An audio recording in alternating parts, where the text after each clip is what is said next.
All right, happy weekend of football. We just had a great week or great Saturday. I Sunday ain't happened yet, but I don't really care too much about the games for Sunday.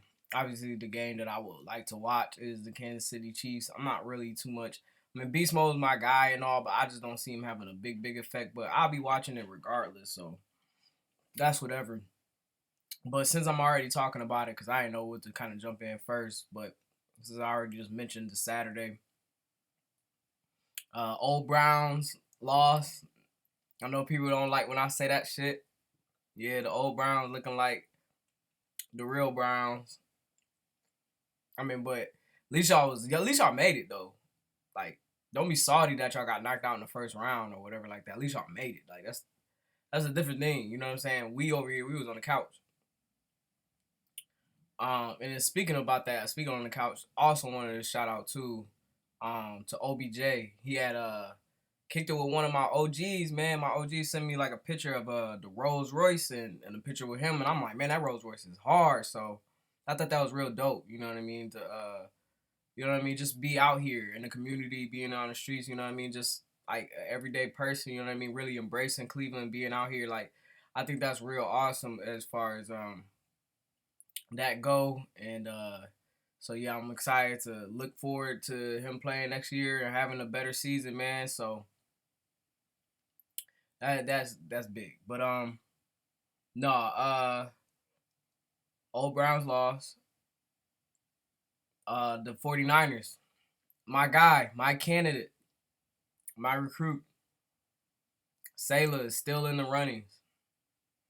Lately, they've been talking about it was a couple of reports. Some dude from the Boston Globe was talking about like he ain't even in the runnings or whatever like that. I ain't even trying to hear that. Like I'm not even gonna entertain it no more. It did make me mad a little bit, but then I was just like, man, until I hear it from the horse's mouth, like I ain't even about to entertain it. And then whatever the Browns do, obviously I'm about to roll with it. Yeah, I'm gonna be upset if it's not my guy, obviously. But I mean, we'll just see, man. We'll see. I'm not even about to try to like entertain it right now. That's Sailor's my dude. That's who I'm riding with until the decision is made. You know what I'm saying? I'm gonna keep on. And then like why I want Sailor so much is because like look at him. I mean, I haven't really did too many videos on why I want him. I all did videos on like why I wouldn't hire these other guys, but why I would. I mean, I think I said some things. One, his youth. He's only 40. He's defensive minded. I feel like that's our identity. His defense on the Browns. Two or three. Third reason is I see that he can manage stars. People give him slack or like try to cover him break. Oh well, everybody be nice with a Joey Bosa and this and that. We got Miles Garrett. You know what I'm saying? Anybody be nice with a Richard Sherman. We got Denzel Ward. I ain't saying Denzel Ward is Richard Sherman. Richard Sherman is a dog. But we got Denzel Ward and we got Greedy Williams. You know what I'm saying? And then on top of that, like he can manage players. He can get the most out of what he got. It seemed like yeah, they fucked up a little bit, you know what I mean? But that's in the process. That's all called being a part of the process. It wasn't like before Kyle Shanahan got the team, they was all like real serious contenders, you know, since Chip Kelly fucked it all up for him. I heard, you know what I'm saying? I don't really watch them. Obviously, I watch the Browns only, but I heard Chip Kelly fucked shit up, and it took a while for it to get to where it's at now, and now it's finally here. And I mean, Kyle Shanahan. I mean, I think Kyle Shanahan is a smart. I think he was a smart man. I think he was our best offensive coordinator. So if he think this dude is good enough to be his defensive coordinator, he trusts him enough. I would trust Kyle Shanahan enough to be like, all right, man. So we look at he could be a head coach, man. Fourth reason is that he could, or I think third reason, I don't know. Fourth reason is that he can manage personalities. You know what I'm saying? Like that's the biggest thing, you know. And fifth, he used to be like a salesman. So like if you used to be a salesman, which means you gotta be able to talk to people, to be able to relate or be able to analyze quick enough to be like, this is how I gotta say this to this person. You know what I mean? Because you deal with different personalities in sales all the time. So if he was a salesman of a golf course, you know what I'm saying? I would feel like he would be able to adapt and be able to talk to people in different ways. That's my reason. Those are my reasons why I would make him my head coach. But you know, that's not my decision to make. I'm just a fan. But what I did come here for the video was to talk about free agency. I was looking at the list on Cleveland.com, and it was so many players, and I don't really know how this go out because I feel like when it was Madden, it was like I was always spending the most money on people. Like I'd be like, why can't I ever get people on a good deal? It was like, so it made me feel like I don't know how to like do deals on Madden. Or in real life, you know what I mean? Because of Madden.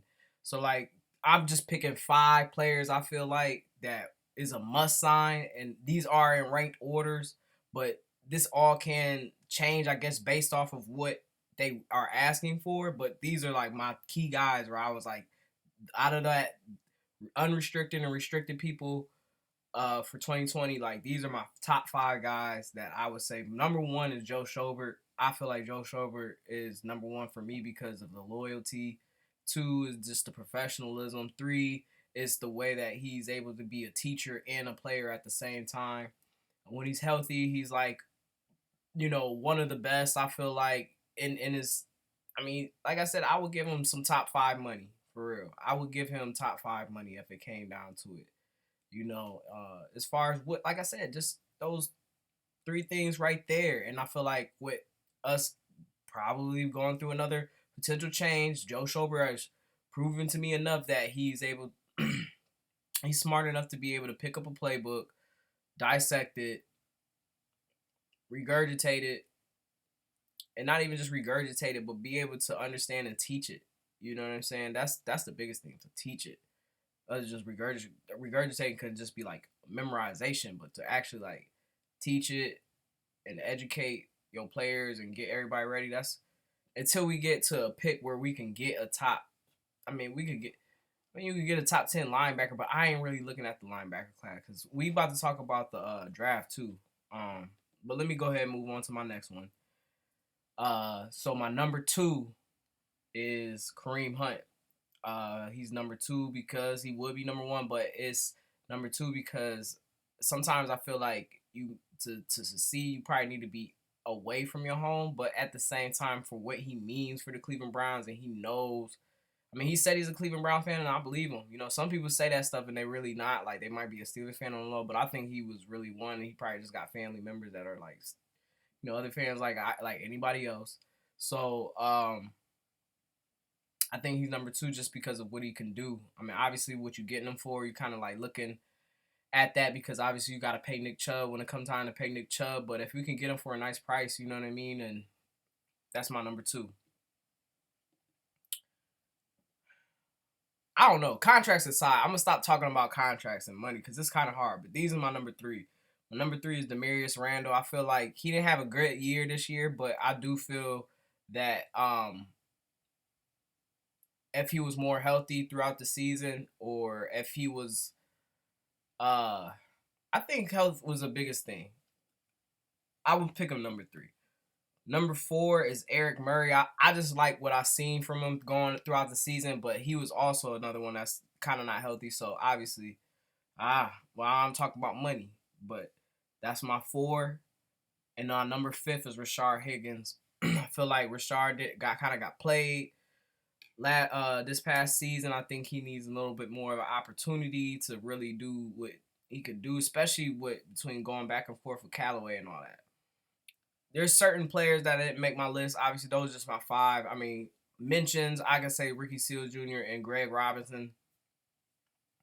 But that all depends on what happens. Like, I don't know if I can't remember if free agency happened first or the draft happened first. I didn't feel like going to look it up. But depending on that, I feel like will determine, that order of that list that I just said. Between my 1, Joe, 2, Kareem, 3, Damarious, 4, Eric Murray, and 5, Higgins.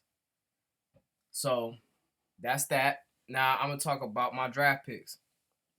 Now this is just as far as need right now. At the number 10 now, depending on how the shit shaped out, is I feel like I'll do another video later on, or I'll post something else later on to kind of like give you more of a clear. But this is just right now. These are my mentions and who got my eye right now, and what would I do with the number 10 pick. Now, this is just based off of needs because Obviously, you could trade up, you could trade down, this, that, and third. Obviously, I would trade back. This is my plan. But number one person, I feel like, for me, that got my eyes open is Deonte Brown, based off of he's a right guard. I put him at right tackle like a dummy, but he's a right guard, and we need that. We need that more. I feel like Chris Hubbard is okay. I feel like Greg Robinson is okay. I don't feel, but there is some tackles I was looking at. But Deonte Brown is one that's okay right now. I feel like we can give Greg Robinson another chance. I do. It sounds stupid, but I really do. If I feel like we get the guard situation, if we get a good guard next to J.C. Treader and then J.C. Treader next with Joel Bitonio, the inside is really protected, and Deonte Brown being as big as he is, he's like 330 pounds, athletic as fuck, like, you know, and he's silly. I feel like he embodies he is a dog pound member. He is a Browns. I can see him as a Brown from Alabama. I got all my mad family from Alabama, so like I know what type of like humbleness come out of there. And being in Cleveland, you're gonna get the most out of somebody like that because there ain't nothing else to do but to focus on football really in Cleveland. There ain't really much a whole lot. I mean, there's stuff to do, but there ain't a whole lot going on like if you was in a Miami or another big city or something like that. So getting somebody like that with the number 10 pick or trading back a little bit, I don't know, depending on where you think he fall at as far as when the combine comes, then we'll talk. Number two, now this is could be interchangeable. Like I said, Deonte Brown is my number one. That's because I'm really focused on offensive line in this list. But if it wasn't an offensive line person, it was Isaiah Simmons from Clemson.